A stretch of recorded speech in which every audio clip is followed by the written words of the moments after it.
Uh, I invite upon the chair Dr. Kanti Modi sir to chair this session on posterior segment trauma. I am Dr. Preetam Samant, and with me here is Dr. Arindam Chakravarti. Dr. Karudi Leri has just informed that she's stuck in traffic, so she'll be coming in about 5-10 minutes. Our first speaker, Dr. Natarajan, also will be coming a little late, so I'm going to ask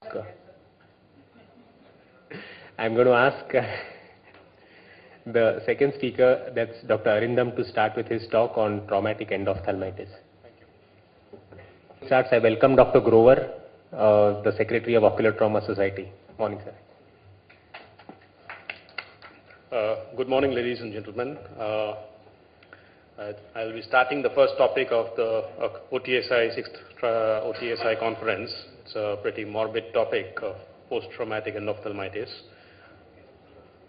We all know it's a potentially blinding disease which results from the introduction of organisms into the eye following penetrating ocular trauma. It complicates about 2 to 7% of penetrating ocular injuries.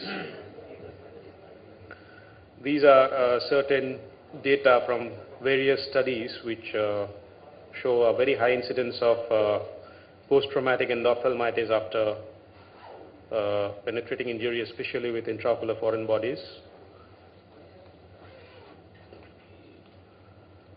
It constitutes the second largest category of endophthalmitis after post-op endophthalmitis. Accounts for almost 20 to 30% of cases.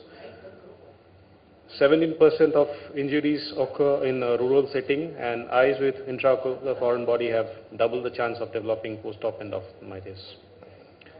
1/4 of patients are bacillus cereus infections, which are more common with intraocular foreign bodies, and prognosis is extremely poor. Next, fungal infections play a predominant role in 10 to 15% of patients. Onset varies with the virulence of the organism, and it's accompanied by pain, inflammation, hypopyon, and vitreous opacity. The gram-positive infections in 2/3 to 3/4 of cases, and 10 to 15% of infections are gram-negative. The results are not satisfactory in this condition, and only 9 to 50% of patients obtain a visual acuity of 20/400 or better. Anterior chamber and vitreous cultures are obtained as a part of the management plan. Severe pain with rapid decline in visual acuity is usually a presenting feature.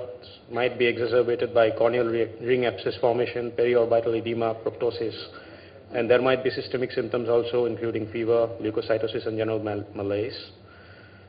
Risk factors of post-traumatic endophthalmitis are presence of intraocular foreign body. There's a wound length of more than 5 millimeters. Surgical primary repair more than 24 hours after the trauma, inadequate antibiotic treatment, rural injury setting, and time interval from trauma to diagnosis of endophthalmitis. If it is long, there are higher chances. In the clinical management, the initial approach is to obtain intraocular specimens by either aqueous tap or vitreous tap, or if required, if a vitrectomy is required, you can take the vitreous sample straight away during the procedure. Intravitreal injections of antibiotics are mandated, which vancomycin and ceftazidime are commonly used. Intravenous treatment, systemic antibiotics are also required in this condition. Vancomycin, cephalosporin, ciprofloxacin, and clindamycin, depending on the organism involved. Bacillus cereus is ranked second behind Staphylococcus epidermidis as the cause of post-traumatic endophthalmitis. There is rapid destruction of the posterior segment of the eye in Bacillus cereus endophthalmitis. You can see in this histopathological picture the rapid destruction of the retina which occurs in this condition. Outcome of therapy, it's dependent on the age of the patient, the duration between injury and treatment, the antibiotics chosen for the therapy, and the condition of the eye on presentation. Despite aggressive drug and surgical intervention, the eye may be lost within 48 hours. And even if the infective eye is rendered sterile by intravitreal antibiotics, the ocular damage continues to occur due to toxin. Dismal visual and anatomic outcomes of Bacillus cereus including the loss of light perception and the need for enucleation or evisceration. Because of the rapid and devastating nature of endophthalmitis, the dilemma is whether or not to use prophylactic antibiotics. Comprehensive prophylactic antibiotic treatment at the time of injury repair is indispensable. In risk eyes, attention should be paid to prophylaxis and signs of infection. Study in Indian Journal of Ophthalmology has shown that prophylactic intravitreal broad-spectrum antibiotic injection can decrease the risk of post-traumatic end-off during the primary repair.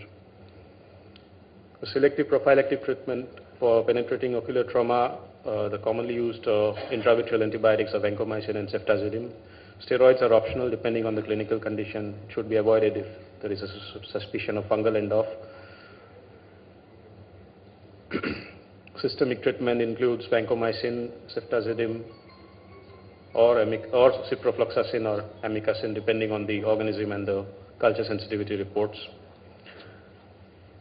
Aggressively applied preventive measures, including vitrectomy in high suspicion cases, may be more promising than therapy introduced after the development of clinical signs of bacillus endophthalmitis.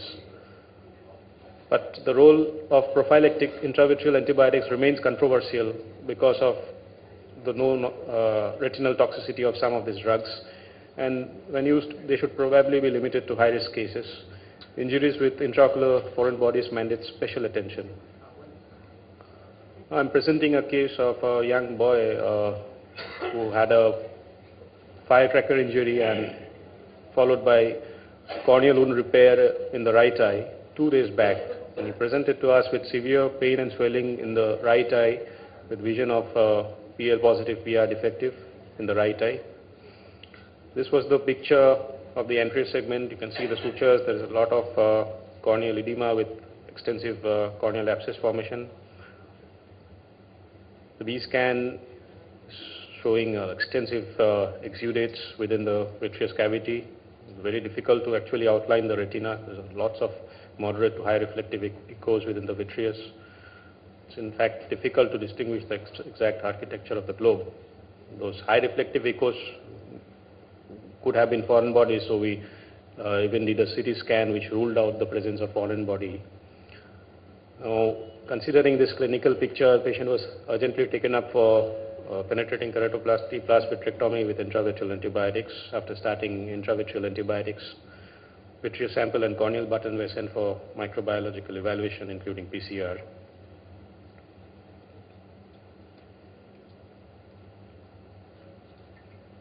How to go to the video? Can you just, yeah. So, initial plan was to maybe try a keratoprosthesis, and that is why a filling gear ring was fixed initially.